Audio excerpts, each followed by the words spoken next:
discussion on the International Property Maintenance Code and incorporating, for example, our section 939 dealing with garbage that you guys worked so hard on recently into the code. Now that particular issue, I think we worked that out. We can do that, not a problem, but Andrew McKenzie from NIC is here tonight too. That you might, maybe it would be helpful for you to explain first how your code enforcement procedures and then comment on those, your thoughts. If somebody asked last time how we would go about it or what the priorities would be, and my answer was, if you recall, the priorities are the ones you said. So my objective tonight, other than answering your questions, is to walk out here with a reasonably comfortable feel on what your priorities are. Because the last thing we want to do is pick on doing it alphabetically or by street and discover that the things that annoy you aren't being taken care of. Mm-hmm. So I'm interested in predominantly feedback on the things you see as you drive around the community that you would like to stop seeing.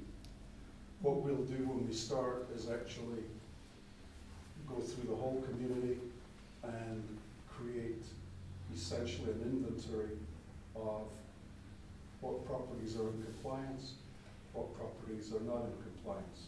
But obviously, it's impractical to hypothetically find out in 2 or 3 days there's 1,000 code violations.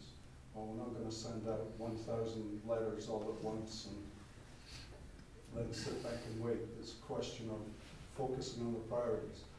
I already know that there's a priority down the street here in the strip shopping centre that we've had feedback that there's issues there that you would like to see corrected.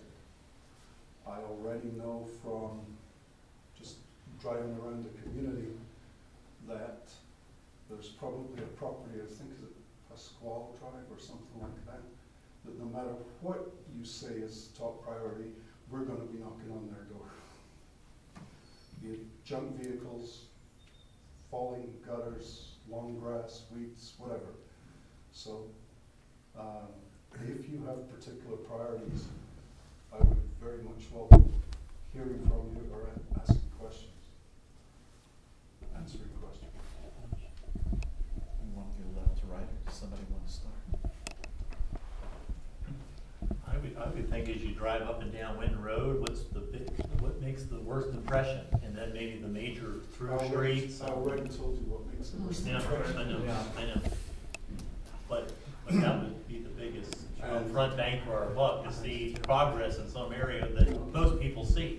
Particularly there, I've been sitting, going through in my mind, with a property like that, you have to try and get an economically viable, long-term picture in your mind of what you want to look at, what you want it to look like. And then you go chipping bit by bit at moving different pieces of it to fit in with that picture of what it should look like. Now, I'm not suggesting that here, but there's been some communities where the reality is a building coming down and making more parking space with 3 or 4 bushes around it was a vast improvement over what was there before. So it's a question of getting the picture of where we can aspire to be and then working away on a daily, weekly basis to get there.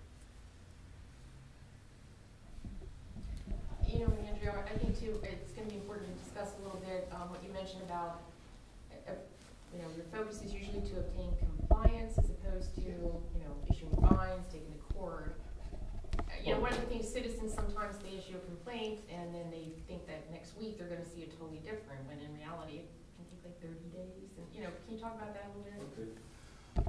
Once we start, Yvonne would like to move to the International Property Maintenance Code, which would need to be tailored in some places with supplemental information specific to this community.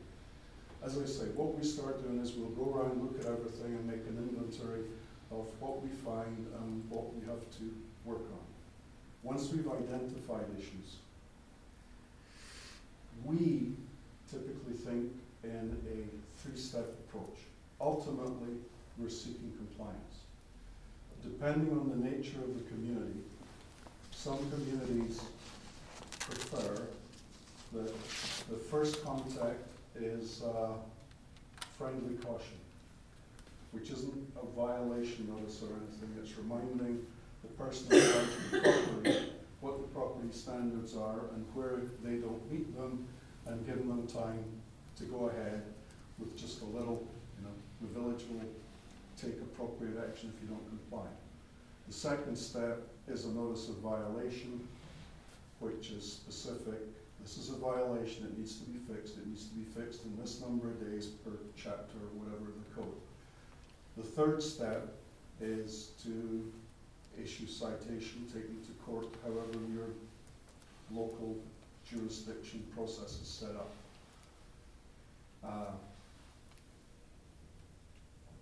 Usually it's the mayor that gets all the phone calls. So usually it's the mayor that has a strong view over whether he wants the friendly caution followed by the violation followed by the court, or whether it's screw it, go straight to the violation.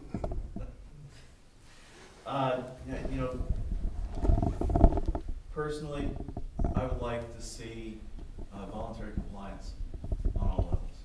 I know there won't be voluntary compliance on all levels, but from obviously safety is our dominant overarching concern. As you made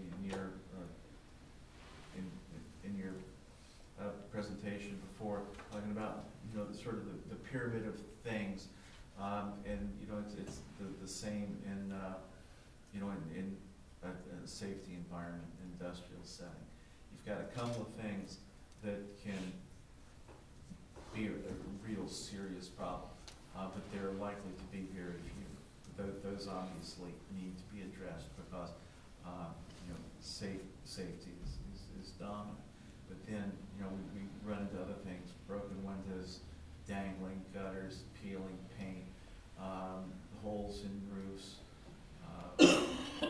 things of that nature need to be addressed. And like I said, I'm all for friendly persuasion, but I'm not for letting that go very long. Okay. Excuse me, Mayor Merle. I am a certified property inspector, and I've been to every door in this community at least 3 times in the last 2 months. I would like to interject some information, if you don't mind. If you've got a written report, please submit it. I don't have a written report, but I would suggest that protecting health and safety of the people that live in the rental properties that are supposed to have certified building inspections done on them, where they have light fixtures falling out, holes in the floors, plumbing coming off the wall. Safety items, safety is number one. And it should start in those rental properties. You just have to walk to the doorstep and you can see it. The windows are boarded up with duct tape and cardboard. We'll post that on YouTube and point out how great you are. Yvonne met with some of our people this morning and discussed some of the stuff, so we've already got a sort of, sorry, it's not documented, we've got a step-by-step process of how we're going to get up to speed on the rental properties and the status of where we were last inspected and so on. So that's pretty high on the priority list. One of the things that I really wanted to see is I wanted to see consistent visibility of them being out there doing something. I've never really seen that before.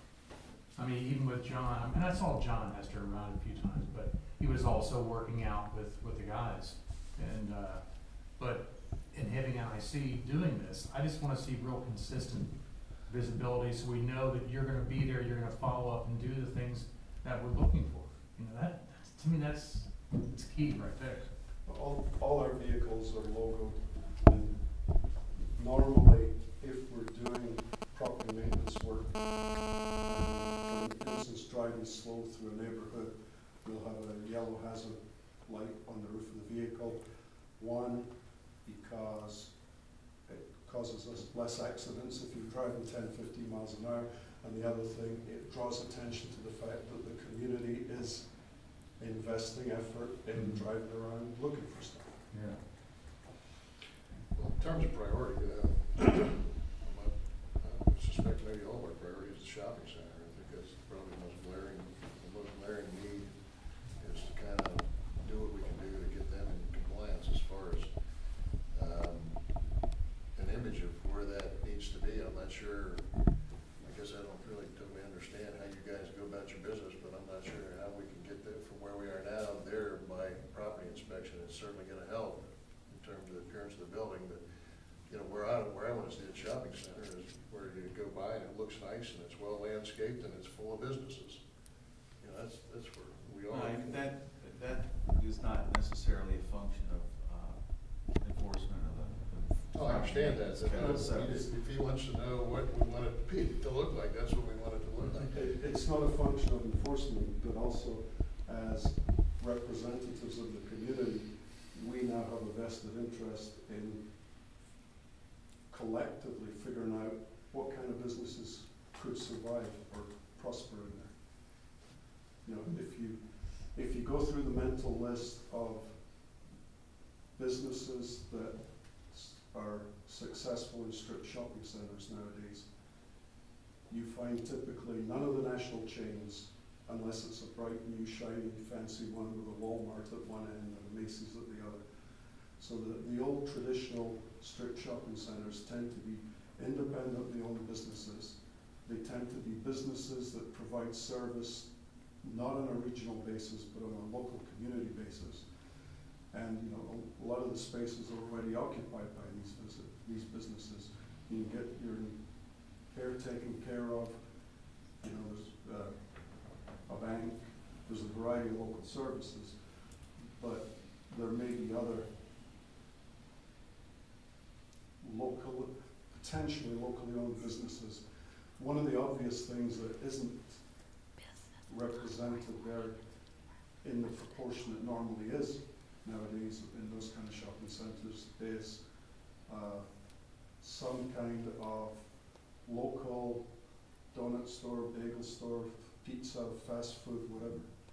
Usually shopping centers of that size may have a couple of places where there is some form of food that the people living round about don't want to go all the way to the highway, because everybody lives within reasonable distance of the big interchanges with all the McDonald's, Wendy's, and so on. So you don't get those businesses coming into this kind of a shopping center, but you do get locally owned, owner-operated businesses. Any input you got? I mean, you guys go around and you see a lot of business, I a lot of was areas. looking, I was thinking, okay, in the back of my mind, tell Yvonne if I notice something that seems to survive, seems to be thriving somewhere else, because then she can work on ways of enticing, encouraging the entrepreneurs to come in. Andrew, I'd say for me, I have three priorities. One would be the shopping center. Two would be any vacant structures in the community. And third would be multifamily dwellings.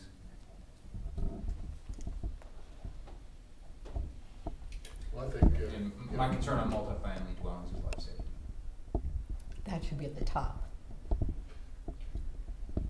just rental properties in general, I think for the most part, that, you know, the live-in, cell phone structures are, most of them, in pretty good shape. There are some exceptions, but, you know, rental properties, I think, are where we have a lot of our problems. So rental properties, specifically rental properties on the main thoroughfares coming up, you know, the ones on Cromwell, the ones on Farragut, the ones on Damon, you know, those where you gotta get off there to get somewhere else.